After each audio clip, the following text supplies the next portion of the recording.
Voy a explicarles ahorita las reglas de puntuación, sobre todo las que más me importan son las reglas de coma y de punto y coma. Son muy importantes porque pues son las humildes trabajadoras de todo texto escrito. Entonces vamos a ver ahorita algunas reglas. Una cosa importante que quiero que sepan es que la coma no siempre va a representar una pausa, aunque la mayoría de las veces sí. Entonces vamos a ver ahorita qué usos son obligatorios para estos signos de puntuación. Hay cosas que tienen que ver con el estilo de cada persona al momento de escribir, pero hay reglas que sí se tienen que seguir a fuerzas y estas son las que les voy a decir ahorita. De la coma son 11 y del punto y coma son 3. ¿Vale? Vamos a comenzar. Bueno, esta es la regla más fácil o la que mal que bien todo el mundo maneja.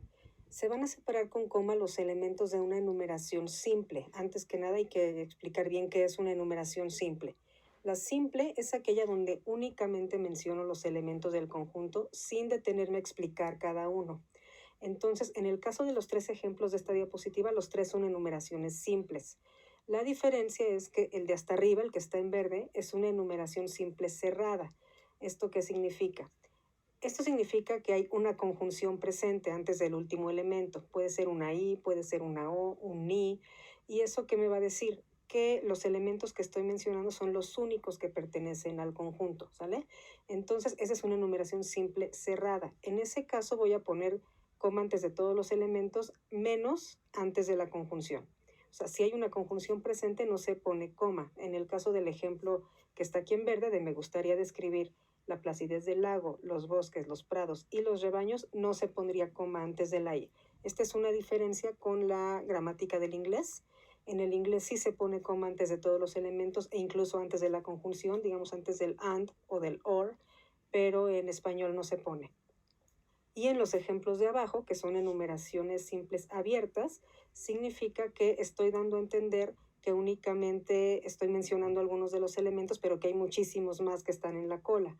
Entonces los reconozco con un etcétera, con unos puntos suspensivos. Esto da a entender que si estoy mencionando 3 elementos es porque a lo mejor hay muchos más, pero no me voy a detener a mencionar todos. En el caso de las enumeraciones abiertas, sí van coma antes de todos los elementos, incluso antes del etcétera.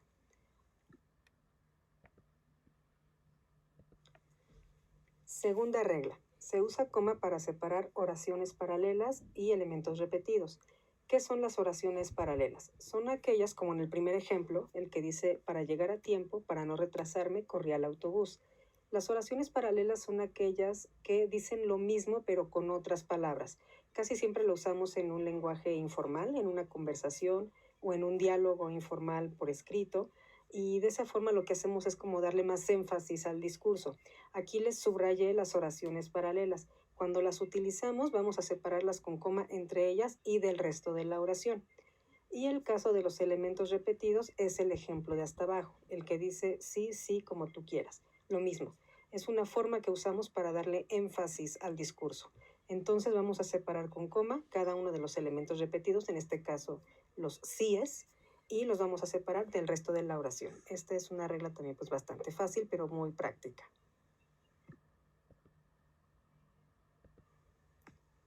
Ahora, esta es una regla en la cual la coma no está representando ninguna pausa ni ningún silencio. Aquí lo que hacemos es únicamente usarla para darle una especificidad al sentido de la oración. Vamos a dejarlo más claro. ¿Cuál es la regla? La regla es que se utiliza la coma para separar el vocativo del resto de la oración. Ahora, ¿qué es el vocativo? Es una palabra o nombre propio, sobrenombre, forma cariñosa o insulto incluso, con la cual nos dirigimos a alguien. Pero ojo, para que sea vocativo es que tenemos que estar hablando con esa persona directamente. O sea, no hablar de la persona como si no estuviera, sino tenemos que estarnos dirigiendo a ella directo. En el caso del primer ejemplo, nos vamos ya a Pedro. O sea, estoy hablando directamente con Pedro, por lo cual tengo que aislarlo con una coma. Esta es una regla que no mucha gente sigue y muchas veces da pie a ciertos mensajes confusos. Ahorita voy a explicar por qué es tan necesaria. Vamos a ver el ejemplo 2. Damas y caballeros, sean bienvenidos. En este caso, damas y caballeros, así completo es el vocativo, porque con esa expresión estoy dirigiéndome a todo un público y me estoy dirigiendo directamente a ellos. En el caso número 3, hola mi amor, ya llegué, es donde más se nota que la coma no es para marcar pausa. O sea, nadie llega a su casa y dice, hola, mi amor, ya llegué. Jamás hacemos eso en la vida. En realidad lo decimos de corrido, pero en la forma escrita sí tenemos que ponerlo entre comas, lo tenemos que aislar. ¿Por qué? Porque eso me va a especificar que estoy hablando directamente con esa persona. Entonces siempre hay que ponerlo así, entre comas. Si está en medio de oración, como en el caso de hola mi amor, ya llegué, tenemos que poner el vocativo encerrado entre las dos comitas. Entonces tenemos que poner coma antes del vocativo y coma después del vocativo, ¿ok? No solo al final. Vamos a ver ahorita la siguiente diapositiva. Vamos a tener un ejemplo más claro de por qué es útil esta regla.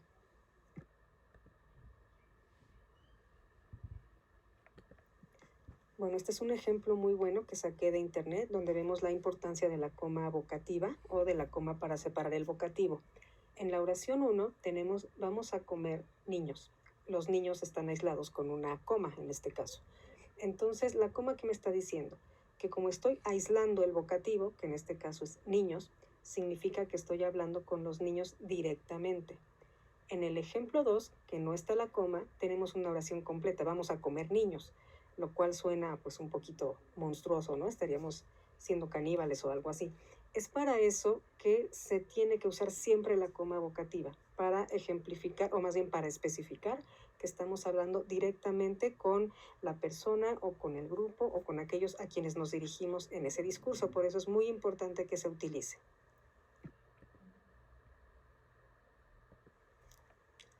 Otra regla. Cuando una oración subordinada se antepone a la principal, esto significa que va antes de la oración principal, se separan con coma. A ver, de entrada, ¿cómo distinguimos una oración subordinada de una principal? Una oración subordinada siempre va a depender de la oración principal para tener sentido. Solita no significa gran cosa. En cambio, la oración principal es completamente lo contrario. Es una oración que por sí misma significa sin necesidad de algo más. La oración subordinada podría estar o no, vamos, ¿no? Pero la oración principal siempre va a tener un sentido completo. En este caso, ¿cómo distingo la subordinada? Bueno, es una oración que depende de otra para significar.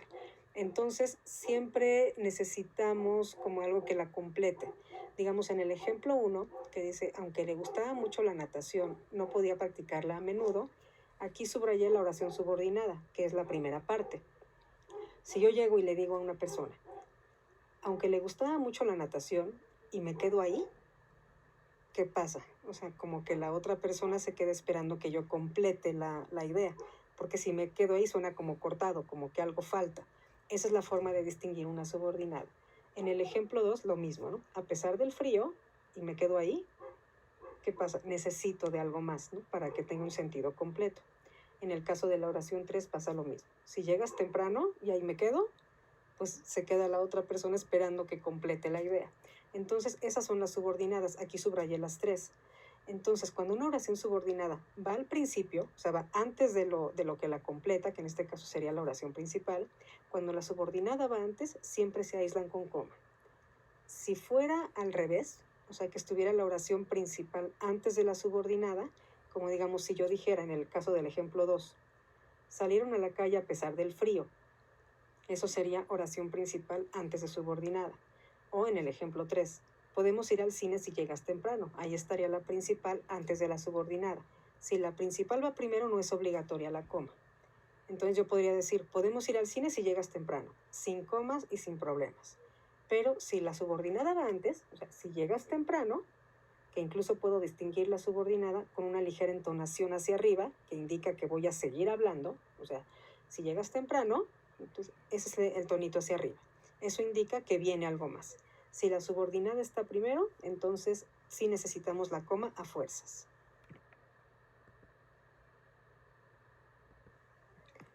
Ok, a ver, aquí en realidad la aplicación de la regla es la parte de hasta abajo, que son las oraciones que están en varios colores. Lo de arriba es información que cura, como dicen por ahí. Ahora vamos a ver, ¿cuál es la regla? Cuando se mezclan dos modos oracionales en un enunciado, se separan con coma. Vamos a recapitular qué son los modos oracionales. Acuérdense que cuando estábamos viendo conjugación, vimos que en el español hay 5 modos oracionales, que son las formas que puede tomar una oración. Entonces, en español tenemos 5 modos. Hasta arriba tenemos modo indicativo o declarativo, que es el modo normal, donde decimos llegué a tiempo al trabajo. Acuérdense que el indicativo tiene pues sus conjugaciones, ¿no? Presente, pasado, futuro, etcétera. Tenemos el modo interrogativo, que es la pregunta directa, como este ejemplo de ¿quiénes vendrán a la fiesta? Tenemos los signos de interrogación ahí muy claros. En el modo exclamativo tenemos los signos de exclamación también ahí muy claros. ¡Qué bonito vestido! El modo imperativo, que es el que representa la orden. Abrígate antes de salir, o cállate, o siéntate, etcétera. Algo que implique dar órdenes. Y el modo subjuntivo, acuérdense que ese es el modo que va a representar duda, conjetura, esperanza, etc. Ojalá que no llueva el día del partido. Acuérdense que también dijimos que el subjuntivo también tiene sus propias conjugaciones. Digamos el subjuntivo, ¿no? En este caso que yo cante, que tú cantes, que él cante. El subjuntivo pasado, que sería que yo cantara, que tú cantaras, que él cantara, etc. Entonces ahí tenemos los 5 modos oracionales del español. Ahora, la regla ¿cuál es? Que cuando tengo en una misma construcción la mezcla de 2 modos oracionales, digamos un indicativo y un exclamativo, o un subjuntivo y un interrogativo, etcétera, tengo que aislar esos modos con coma. Ahora, los ejemplos de abajo. Hola es un modo indicativo. ¿Cómo estás? Es un modo interrogativo. Necesito esa coma en medio. El ejemplo 2. Espero que llegue a tiempo. Es un modo subjuntivo. Y es importante, es un modo indicativo. Ahora el de abajo es muy claro, tenemos primero un modo exclamativo y luego un interrogativo. ¿Qué frío hace? ¿Tienes un suéter? Y el ejemplo de hasta abajo, tengo un modo imperativo y un modo declarativo. Descansa, es un modo imperativo, estoy dando una orden, aunque sea cariñosa. Y me parece que estás agotado, es un modo declarativo. Entonces tengo mezcla de modos, necesito una coma entre los dos.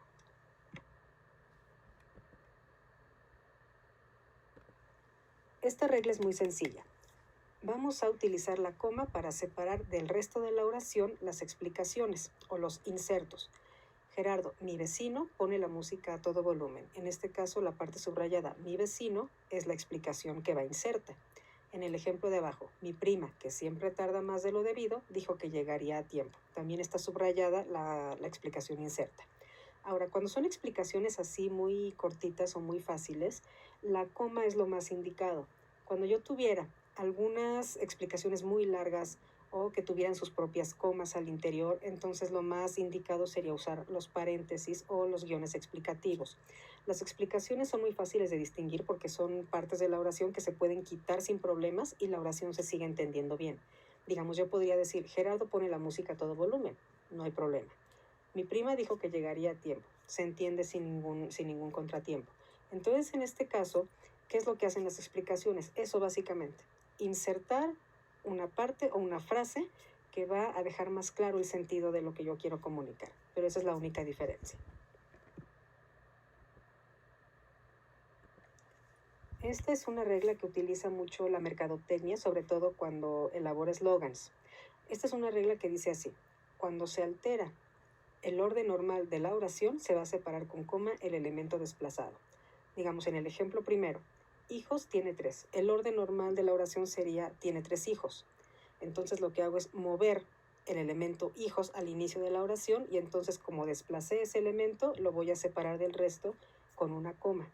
¿Por qué utiliza esto la mercadotecnia? Porque cuando a ti te rompen el orden normal de una oración, o sea, al que estás generalmente acostumbrado, tiendes a poner más atención porque te suena algo raro. Entonces la mercadotecnia lo utiliza mucho para sus eslogans. Hijos tiene 3, es el primer ejemplo. Ahora, en el número 2, menos levantarse temprano, todo lo soporta. Que el orden normal sería, todo lo soporta menos levantarse temprano. Y el ejemplo tercero es un eslogan real, es un eslogan del Bacardi Solera, de un ron. El ejemplo dice, momentos especiales, miles. Solera, solo hay uno. Esa es la aplicación de la regla de la que yo les hablo. Entonces, siempre que se altere el orden normal de la oración, el elemento desplazado se va a separar con coma.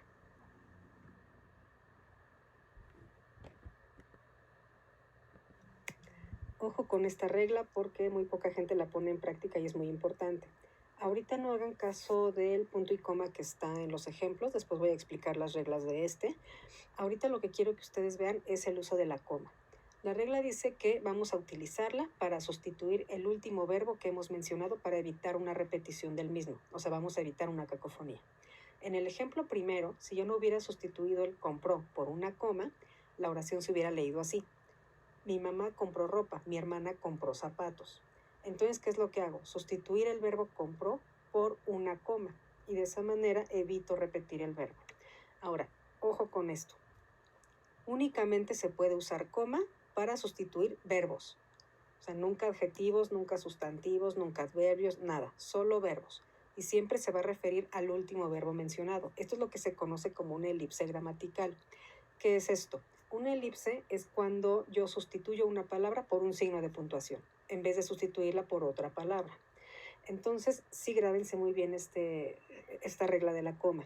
Ahora, el punto y coma, ¿por qué está? Porque en realidad yo estaría teniendo dos oraciones. Mi mamá compró ropa, mi hermana compró zapatos. O sea, yo ya tengo dos sujetos, dos verbos, dos acciones. Por lo tanto, ya necesito aislarlas como oraciones independientes. Y para eso necesito por lo menos del punto y coma. Por eso es que está ahí. Pero ahorita lo vamos a ver con más detenimiento. Entonces ahorita lo que quiero que chequen es la regla de la coma. Va a sustituir el último verbo mencionado para evitar repetición. Esta regla es súper fácil. Yo voy a utilizar la coma antes de la conjunción pues cuando va al final de la oración. Esto se ha terminado. Vámonos pues. Este es el ejemplo más sencillo de todos. Tengo el pues al final de la frase, por lo tanto tengo que aislarla con una coma.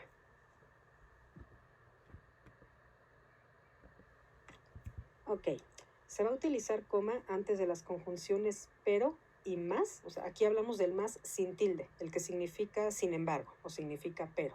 ¿Okay? Vamos a usar coma antes de las conjunciones pero y más cuando el complemento es corto. El complemento es muy fácil de identificar, es únicamente lo que va después del pero o del más. Entonces, en esos casos yo voy a utilizar la coma simple. Primer ejemplo. Quiso ir a la fiesta, coma, mas no pudo. Comenzó la carrera, coma, pero no pudo terminar. Entonces, se va a utilizar coma antes de esas dos conjunciones cuando el complemento sea corto. Esta es la última regla de la coma. Se van a separar del resto de la oración los nexos y expresiones adverbiales terminadas en mente. Vamos, aquí les pongo toda una lista que en realidad, bueno, abarca muchas más expresiones, pero estas son ejemplos para que ustedes las identifiquen. Por lo general son las hormiguitas arrieras de todo ensayo, de todo texto escrito, incluso de los discursos orales. Pero aquí nos compete la parte escrita por la cuestión de la puntuación. Entonces, siempre que usemos estas frases, ¿no? Estas expresiones como es decir, de pronto, sin embargo, obviamente, por lo tanto, etcétera, todas esas tienen que aislarse del resto de la oración. En el caso del primer ejemplo, él dijo que no, o sea, se negó. Si la expresión va en medio de oración, siempre tiene que aislarse, es decir, coma antes de la expresión y coma después. O sea, en este caso, coma antes de o sea y coma después de o sea. En el ejemplo 2, tenemos una expresión adverbial terminada en mente.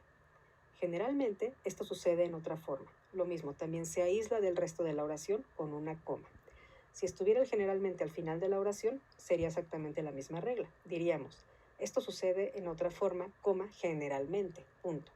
O si estuviera en medio, esto sucede, coma, generalmente, coma, en otra forma, punto. De esa manera se aísla la expresión adverbial o el nexo del resto de la frase.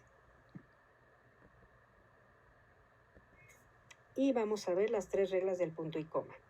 Lo primero que me interesa que entiendan es que cuando yo tengo dos oraciones que pueden funcionar de manera independiente, ya no puedo separarlas con una coma simple, ya no me sirve, ya no me basta ese signo. La coma lo que va a hacer es separar únicamente partes de la misma oración, pero cuando yo tengo dos oraciones que pueden funcionar de manera separada, ya necesito un signo más fuerte, una pausa más larga. Aquí entran en juego el punto y coma y el punto y seguido. ¿Cuál es la diferencia?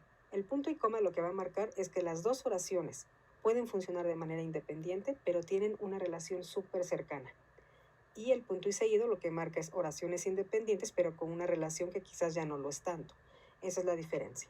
Vamos ahorita con reglas de punto y coma. Muy bien, regla número 1. Vamos a usar el punto y coma para separar los elementos de una enumeración compleja. ¿Qué es esto? A diferencia de la enumeración simple que vimos al inicio de la presentación, la enumeración compleja es la que, además de mencionar los elementos, va a explicar cada uno. Vamos a leer el ejemplo. Mi familia está formada por mi mamá, quien es ama de casa. mi papá, que es arquitecto y trabaja mucho, mi hermano, quien estudia ingeniería, mi hermana, que va a la secundaria, y yo.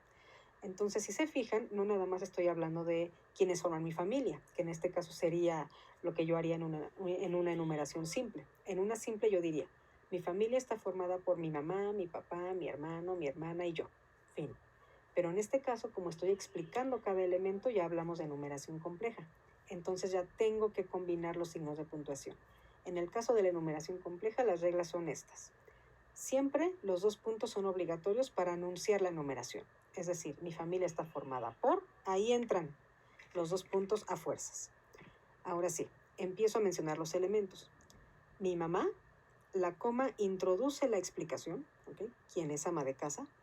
Ahora ya terminé de hablar de mi mamá, entonces entra el punto y coma para distinguirla del siguiente elemento. Mi papá, siguiente elemento, la coma introduce explicación, que es arquitecto y trabaja mucho. Ok, ya acabé con mi papá, entonces punto y coma. Mi hermano, coma, quien estudia ingeniería, punto y coma. Mi hermana, que va a la secundaria, y en este caso, en la enumeración compleja, sí utilizamos coma antes de la conjunción. Recuerden que en la enumeración simple no lo usábamos, pero en la enumeración compleja sí utilizamos la comita antes de la conjunción que marca el último elemento, ¿ok? Entonces, recapitulando, enumeración compleja. Dos puntos obligatorios para anunciar enumeración. Después de cada elemento, la coma introduce la explicación y ya que terminé con cada uno, el punto y coma va a marcar la distinción entre ellos, ¿vale?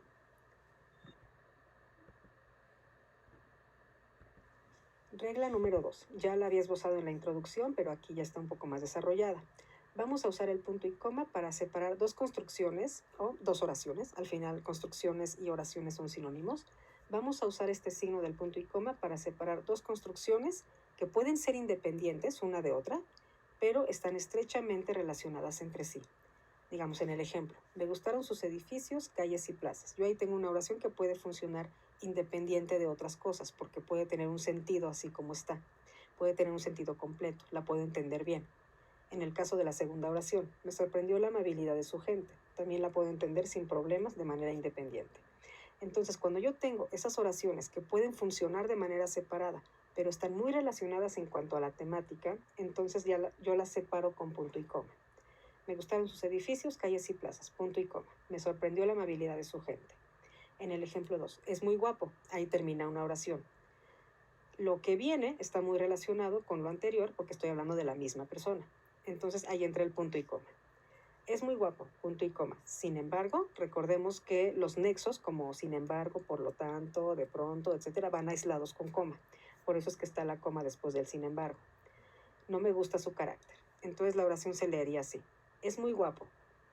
El punto y coma nos va a marcar un tono hacia abajo, ¿sí? Es muy guapo. Sin embargo, la coma nos marca tono hacia arriba. No me gusta su carácter. Entonces se leería así.